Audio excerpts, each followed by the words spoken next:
இந்த கூட்டம் நடத்துவதற்கான அடிப்படை காரணம் என்ன அப்படிங்கிறது தெளிவாக இல்லை. ஏன்னா இதே போல ஒரு கூட்டத்தை எங்களுடைய கழகத்தின் தலைவர் அண்ணன் தளபதி அவர்கள் முதலமைச்சராக இருந்தபொழுது 5/3/2025 நடத்தியிருக்கிறார்கள். டீலிமிட்டேஷன் பற்றி எல்லா கட்சிகளுடைய கருத்துக்களை தெரிந்து கொள்வதற்காக அவர் முதலமைச்சராக இருந்தபோது ஒரு கூட்டத்தை நடத்தியிருக்காங்க. அந்த கூட்டத்தில் தாவேகாவின் சார்பிலே இன்று அமைச்சராக இருக்கக்கூடிய அந்த கட்சியுடைய பொதுச் செயலாளர் ஆனந்த் அவர்கள் கலந்து கொண்டு அங்கே நிறைவேற்றப்பட்ட தீர்மானங்களை ஏற்றுக்கொண்டு கையெழுத்து போட்டிருக்காரு. அந்த தீர்மானங்களின் அடிப்படையிலே நம்முடைய திராவிட முன்னேற்ற கழக ஆட்சி பொறுப்பில் இருந்த பொழுது அத்தனை கட்சிகளும் பிஜேபி நீங்களாக மற்ற கட்சிகளெல்லாம் ஏற்றுக்கொள்ளப்பட்ட ஒரு தீர்மானத்தை சட்டமன்றத்தில் நிறைவேற்றியிருக்கிறார்கள். அந்த தீர்மானத்திற்கும் இன்னைக்கு இருக்கக்கூடிய இந்த கூட்டத்தில் நடந்து முடிந்திருக்கக்கூடிய இந்த கூட்டத்தில் எடுத்திருக்கக்கூடிய முடிவுகளுக்கும் என்ன வித்தியாசம் என்பதை நாங்கள் தெரிந்து கொள்ள வேண்டும். திராவிட முன்னேற்ற கழகம் மிக தெளிவாக முதல்ல இந்த டீலிமிட்டேஷன் அப்படிங்கிற பேச்சு வந்த பொழுதே எங்களுடைய கழக தலைவர் அன்று முதலமைச்சராக இருந்த அண்ணன் தளபதி அவர்கள் 5 முதலமைச்சர்களை அழைத்து மற்ற கட்சிகளின் தலைவர்களை எல்லாம் அழைத்து இதன் டீலிமிட்டேஷனால் பாதிக்கப்படக்கூடிய அத்தனை மாநிலங்களிலிருந்தும் எல்லோரையும் அழைத்து சென்னையிலேயே ஒரு கூட்டத்தை நடத்தியிருக்கிறார்கள். அந்த கூட்டத்திலையும் காங்கிரஸ் உட்பட சில முதலமைச்சர்கள் கலந்து கொண்டு அந்த தீர்மானங்களை ஏற்றுக்கொண்டு கையெழுத்து போட்டிருக்காங்க. அந்த கூட்டத்தில் ஃபேர் டீலிமிட்டேஷன் அப்படிங்கிறது தான். டீலிமிட்டேஷனை நாங்கள் முற்றிலுமாக எதிர்க்கவில்லை. நியாயமான ஒரு டீலிமிட்டேஷன் தொகுதி மறுசீரமைப்பு நடைபெற வேண்டும் என்பது தான் அந்த கூட்டத்தில் எடுக்கப்பட்ட ஒரு முடிவாக இருந்தது, தீர்மானமாக இருந்தது. அதில் கலந்து கொண்ட அத்தனை பேரும் அதில் ஒருமனதாக கையெழுத்திட்டிருக்கிறார்கள். இதையெல்லாம் தாண்டி தேர்தல் நேரத்தில் டீலிமிட்டேஷன் கொண்டு வரப்பட்ட போது தேர்தல் உச்சத்தில் இருந்த அந்த நேரத்தில் கூட முதலமைச்சராக இருந்த அண்ணன் தளபதி அவர்கள் எங்களுக்கு தேர்தல் முக்கியம் இல்லை, தமிழ்நாட்டின் உரிமைகள் தான் முக்கியம், நாங்கள் பாதிக்கப்படக்கூடாது அப்படிங்கிற ஒரு முடிவோடு அந்த பிரச்சாரத்தை கையில் எடுத்தார்கள். அது மட்டும் இல்லை, தேர்தல் பணியிலே இருக்கக்கூடிய அத்தனை நாடாளுமன்ற உறுப்பினர்களும் நீங்கள் போய் அந்த தீர்மானத்திற்கு எதிராக கொண்டு வரக்கூடிய மசோதாவிற்கு எதிராக நீங்கள் வாக்களிக்க வேண்டும் என்று எங்கள் அத்தனை பேரையும் அனுப்பி அந்த முதலாக பிஜேபி ஆட்சி பொறுப்பிற்கு வந்த பிறகு அவங்க கொண்டு வந்த ஒரு மசோதா முறியடிக்கப்பட்டது என்றால் அது திராவிட முன்னேற்ற கழகம் போன்ற இயக்கங்கள் எதிர்த்த அந்த டீலிமிட்டேஷன் அப்படிங்கிற அந்த மசோதாவை தான். இந்த அளவிற்கு தொடர்ந்து அதற்காக குரல் கொடுத்து கொண்டு இருக்கக்கூடிய இயக்கம் திராவிட முன்னேற்ற கழகம். ஆனால் அதே நேரத்தில் தமிழ்நாடு பாதிக்கப்படக்கூடாது அப்படிங்கிறது தான் எங்களுடைய தொடர்ந்த கோரிக்கையாக இருக்கிறது. நாங்கள் வைத்திருக்கக்கூடிய தீர்மானங்களின் அடிப்படையிலே நாங்கள் போன முறை அந்த மசோதா கொண்டு வரப்பட்ட போது நாடாளுமன்றத்தில் எங்களுக்கு எதெல்லாம் ஏற்றுக்கொள்ள முடியாது என்பதை மிக தெளிவாக எடுத்து வைத்திருக்கிறோம். அந்த பில்லில் எந்த இடத்துலையுமே இந்த கொண்டு வரக்கூடிய அந்த டீலிமிட்டேஷன் அவங்க சொன்னது ப்ரோராட்டா பேசிஸில் எல்லாருக்கும் ஒரே சமமாக அதிகரிக்கப்படும், தமிழ்நாடுடைய பர்சன்டேஜ் எந்த காலகட்டத்திலும் மாறாது அப்படின்னாங்க. ஆனால் அந்த பில்லுக்குள்ளே அதற்கான ஒரு அந்த வாய்மொழியாக ஹோம் மினிஸ்டர் அங்கே ஃப்ளோரில் அதை சொன்னாரே தவிர அது பில்லுக்குள்ளே இல்லை. அதனால் நாங்கள் இதை ஏற்றுக்கொள்ள முடியாது என்று நிராகரித்தோம். இப்போ அடுத்த முறை பில் வரப்போகுதுன்னு பரவலாக பேசப்படுகிறது. ஆனால் இதுவரைக்கும் ஒன்றிய அரசாங்கம் எங்களை அழைத்தோ எதிர்க்கட்சிகளை அழைத்தோ பேசியதாக எங்களுக்கு தகவல் இல்லை. ஒருவேளை ஒரு சில பேரிடம் பேசியிருக்கலாம். ஆனால் திராவிட முன்னேற்ற கழகத்தை இதுவரை அவர்கள் அழைத்து இந்த பில்லை நாங்கள் மாற்றி அமைத்து கொண்டு வருகிறோம் என்று எந்த தகவலும் கிடையாது. இந்த செஷனில் கொண்டு வரத்திற்கான வாய்ப்பு இல்லை என்பதுதான் எங்களுக்கு தெரிவிக்கப்பட்டிருக்கக்கூடிய செய்தி. அதனால் இந்த சமயத்தில் பில்லும் இல்லை, பில்லோடைய வரைவு கூட ஒரு வரக்கூடிய பில்லு என்னென்ன சேஞ்சஸ் இருக்குது, என்ன மாற்றங்கள் செய்யப்பட்டிருக்கு அப்படிங்கிறத பற்றி எந்த விதமான தகவலும் இல்லை. பில்லோட காப்பி சர்க்குலேட் பண்ணப்படலை. அப்படி இருக்கும் பொழுது பழைய பில்லுக்கும் இங்கே இப்போ புதுசாக வரும் என்று நாம் நினைக்கக்கூடிய பில்லுக்கும் என்ன பெரிய மாற்றம் இருக்க முடியும்? இதற்காக இந்த கூட்டம் கூட்டப்பட்டு யார் அந்த கூட்டத்திற்கு பின்னணியிலே இருக்கிறார்கள், யார் இவர்களை இந்த அரசாங்கத்தை இயக்கி கொண்டிருக்கிறார்கள், அதை தாண்டி ஒரு கூட்டம் நடத்தணும்னா ஒரு அரசாங்கம் கட்சி தலைமைக்குத்தான் கடிதம் எழுத வேண்டும். ஆனால் சீஃப் செக்ரட்டரி இண்டிவிஜுவல் எம்பிஸ்க்கு கடிதத்தை அனுப்புகிறார். அப்போ சீஃப் செக்ரட்டரி யாருக்கு பணியாற்றுகிறார்? அரசாங்கத்திற்கா, தமிழ்நாடு அரசாங்கத்திற்கா, இல்லைன்னா ஒரு இயக்கத்திற்கா? டிவிகேவுடைய ஹெட் குவார்ட்டர் செக்ரட்டரி போல் ஒவ்வொரு எம்பிக்கும் கடிதம் எழுதி எங்களை அழைப்பது என்பது அதுவே முறையில்லாத ஒன்று.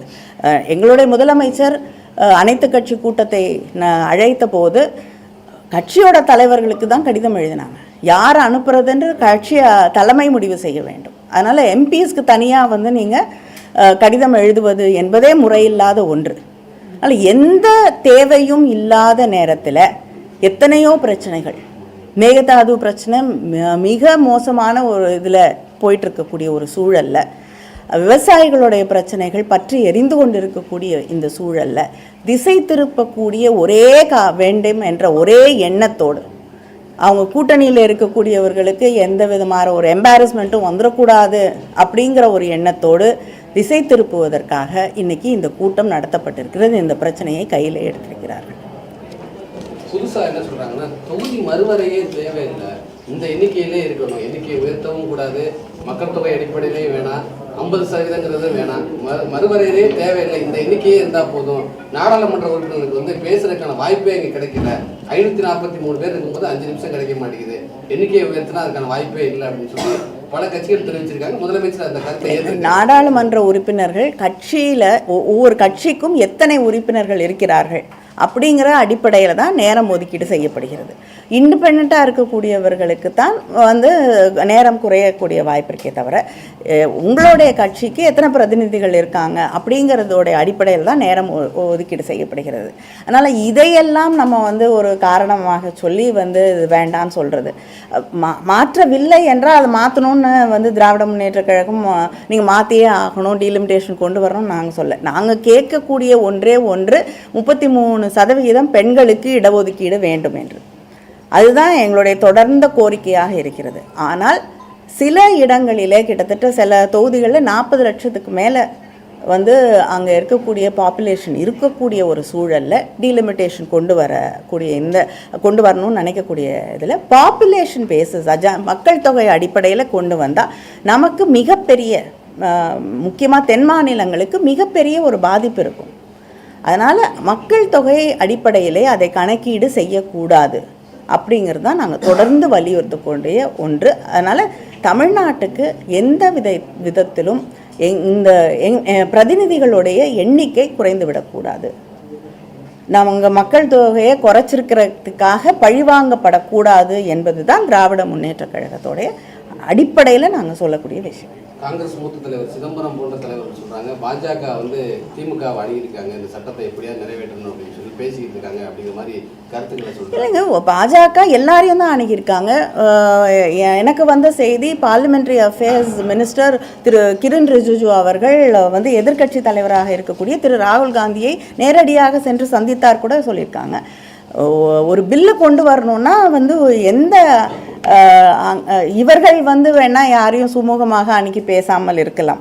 ஆனால் பொதுவாக நாடாளுமன்றத்தில் ஒரு பில் கொண்டு வரணும்னா எல்லா தலைவர்களையும் அழைத்து பேசுவார்கள். ஆனால் இந்த போன தடவை தோற்கடிக்கப்பட்ட பில் இப்போ மறுபடியும் கொண்டு வர போகிறோம், அதனால் அதை பற்றி நாங்கள் பேச வேண்டும் என்று திராவிட முன்னேற்ற கழகத்தை இதுவரை யாரும் அழைத்து பேசவில்லை.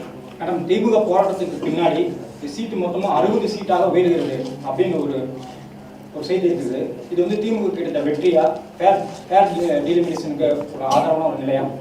நிச்சயமாக நம்ம எந்த விதத்திலையும் பாதிக்கப்படாமல், இப்பொழுது இருக்கக்கூடிய சதவிகிதம் குறைக்கப்படாமல் நம்முடைய எம்பிஸோடைய எண்ணிக்கை அதிகரிக்கப்படும் என்றால் தொடர்ந்து எங்களுடைய தலைவரும் திராவிட முன்னேற்ற கழகமும் இதற்காக நாங்கள் போராடி கொண்டிருக்கிறோம், வாதாடி கொண்டிருக்கிறோம்.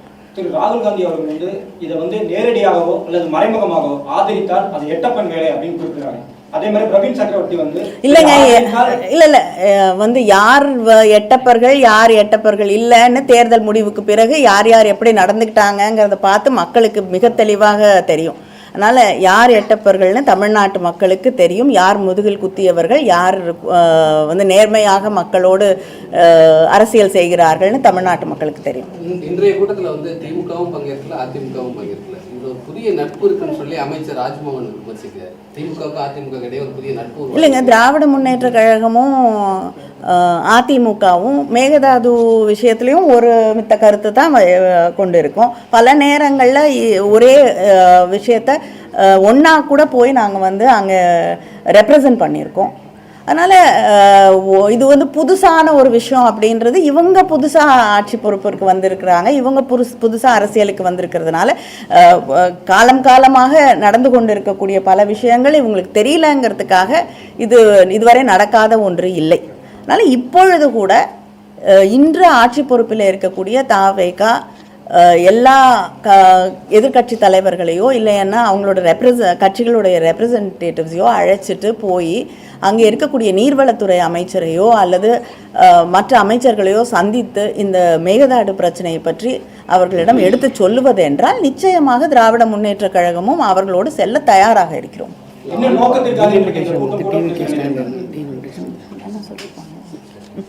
என்னங்க இன்றைக்கு வந்து தமிழக முதல்வர் கூட்டியிருக்க இந்த கூட்டம் என்ன நோக்கத்திற்காக நீங்க இல்லைங்க, திசை திருப்புறதை தவிர வேற எனக்கு எதுவும் தெரியல. சரி, நோக்கம் அப்படின்னா இது வரைக்கும் கூட்டம் நடந்து முடிஞ்சிருச்சு இல்லையா? ஏதாவது தீர்மானம் வெளியிட்டிருக்காங்களா? இல்லைன்னா முதல்வர் வந்து இந்த கூட்டத்தில் நாங்கள் இந்த முடிவெல்லாம் எடுத்திருக்கோன்னு வந்து சொன்னாங்களா? டிவிக்கேயோடைய ஸ்டாண்ட் என்ன ஏதாவது தெளிவுபடுத்தியிருக்காங்களா? அதனால என்ன நோக்கம்னு எங்களுக்கு தெரியல, அவங்களுக்காக தெரியுமான்னு எனக்கு தெரியல.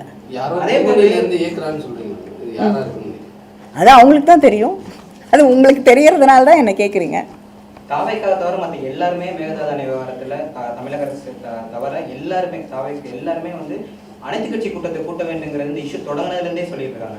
அதுக்கு கொஞ்சம் கூட செவி சாய்க்காம அவங்களுக்கு எதிர்கட்சி குரல்களில் கூட இல்லைங்க, அவங்க கூட்டணியில் இருக்கக்கூடிய சில பேருக்கு வந்து அது வந்து தர்ம சங்கடம் ஆயிடுங்கிற ஒரே காரணத்திற்காக அவங்க அந்த கூட்டத்தை கூட்ட மறுக்கிறார்கள். அவங்களுக்கு அந்த அளவுக்கு, அது மட்டும் இல்லாமல் விவசாயிகள் மீது அவங்களுக்கு இருக்கக்கூடிய அக்கறை என்னன்னு நமக்கு நல்லா தெளிவாக தெரியும். இதையெல்லாம் தாண்டி திசை திருப்பக்கூடிய எத்தனையோ விஷயங்கள் இன்றைக்கி நடந்துகிட்ருக்கு. இதிலிருந்து திசை திருப்பி இன்றைக்கி திடீர்னு தனக்கு வந்து இந்த டீலிமிட்டேஷன் மேலே ஒரு அதை பற்றி அக்கறை இருக்குது அப்படின்னு சொல்லிக்கிற விதமாகத்தான் இந்த கூட்டம் நடத்தப்பட்டிருக்கிறது. அதுவும் முறைப்படி நடக்காத ஒரு கூட்டம் தான். பில்லு வருதா இல்லையானே தெரியல. இந்த செஷனில் வரத்துக்கான வாய்ப்பே கிடையாது. பில்லு வருதான்னு தெரியல. அந்த புதிய பில்லு என்னன்னு யாருக்குமே தெரியாது. அதில் என்ன இருக்குங்கிறது அது தெரிஞ்ச பிறகு தான் அதை நம்ம ஏற்றுக்கிறோமா எதுக்குறோமா நிராகரிக்க போகிறோமா அப்படின்னு அதை பற்றி நம்ம விவாதிக்க முடியும். நம்மளுடைய பார்ட்டி ஸ்டாண்ட் என்ன அதை பற்றி அப்படிங்கிறது அந்த பில் என்னன்னு தெரிஞ்சால் தான் நம்ம முடிவு பண்ண முடியும். அப்படி இருக்கக்கூடிய ஒரு சூழலில் யாருக்குமே அது என்னன்னே தெரியாத ஒரு இதில் நம்ம அதை பற்றி விவாதித்து என்ன பயன் இருக்க முடியும்? தொகுதி மறுவரை தொடர்பாக வரும் சட்டமன்ற இந்த கூட்டத்தொடர்லேயே வந்து சட்டமன்றத்தில் ஒரு தீர்மானம் நிறைவேற்றப்படுறதா சொல்றாரு. தொகுதி மறுவரையே தேவையில்லை அப்படின்னு. இல்லை, திமுக நிலைப்பாடு என்னவா இருக்கு? இல்லைங்க, இதுக்கு முன்னாடி கட்சிகள் வந்து ஆட்சி பொறுப்பில் இருக்கிறது மாறலாம். ஆனால் வந்து திராவிட முன்னேற்ற கழகம் ஆட்சி பொறுப்பில் இருந்த பொழுது தமிழக அரசு ஒரு தீர்மானத்தை கொண்டு வருகிறது, அது நிறைவேற்றப்படுகிறது. பல கட்சிகளுடைய ஆதரவோடு தான் அந்த தீர்மானம் நிறைவேற்றப்படுகிறது. அதுக்கு முன்னாடி நடந்த அனைத்து கட்சி கூட்டத்தில் தாவேகாலிருந்து வந்து கலந்து கொண்ட திரு ஆனந்த் அவர்கள் அந்த தீர்மானங்களை ஏற்றுக்கொண்டு கையெழுத்து போட்டிருக்கிறார். இப்பொழுது புதுசாக ஒரு தீர்மானம், பழைய தீர்மானம் இருக்குது, அந்த தீர்மானம் இருக்கும் பொழுது புதிதாக ஒரு தீர்மானம் கொண்டு வந்தால் அந்த தீர்மானத்தை நீங்கள் நிராகரிக்கிறீங்களா, அந்த தீர்மானத்தை எதிர்க்கிறீங்களா? எதற்காக ஒரு புதிய ஒரு தீர்மானம் கொண்டு வரப்பட்ட தீர்மானத்தை தாண்டி இன்னொரு தீர்மானம் கொண்டு வரணும்னா அதற்கும் இதற்கும் என்ன வித்தியாசம்? என்ன மாற்றிக்கிறீங்க? உங்களுடைய ஸ்டாண்டில் என்ன மாறுறீங்க? அது நீங்கள் தான் சொல்லணும். இல்லைங்க, போன தடவை கையெழுத்து போட்டீங்க, இந்த தடவை வேண்டான்னு சொல்கிறீங்கன்னா அதற்கான காரணங்கள் என்னன்னு நீங்கள் சொல்லணும். பிரவீன் சக்கரவர்த்தி வந்து கேட்டுட்டாரு, இந்த கூட்டத்தில் நீங்க கலந்துக்காத வந்து பாஜக மீது பயமா அப்படின்னு கேட்டுருக்காரு. பிரவீன் சக்கரவர்த்தி எம்பி. அவரே சொல்றாரு ஆல் பார்ட்டி மீட்டிங் அப்படின்னாலே திமுக தான் எப்பயுமே. இல்லைங்க, தேர்தல் நேரத்தில் திமுகவும் காங்கிரஸும் ஒன்றா போகக்கூடாது அப்படின்னு நினைத்த சில பேர் வந்து யாருக்காக அதையெல்லாம் செய்தார்கள் என்ற கேள்விகள் இன்னும் வந்து இருக்கத்தான் செய்து. அதற்கான பதில்கள் இன்னும் கிடைக்கல. அவங்களெல்லாம் யார் இயக்குனாங்கன்னு தெரிஞ்சால் நாங்கள் பதில் சொல்ல முடியும். காங்கிரஸ்க்காக இந்த கூட்டத்தை நடத்திருக்காங்க. தொகுதி மறுவரை கூட்டங்கிறது காங்கிரஸோட அழுத்தத்தினால நடத்திருக்கேன். நீங்கள் அவங்கள தான் கேட்கணும்.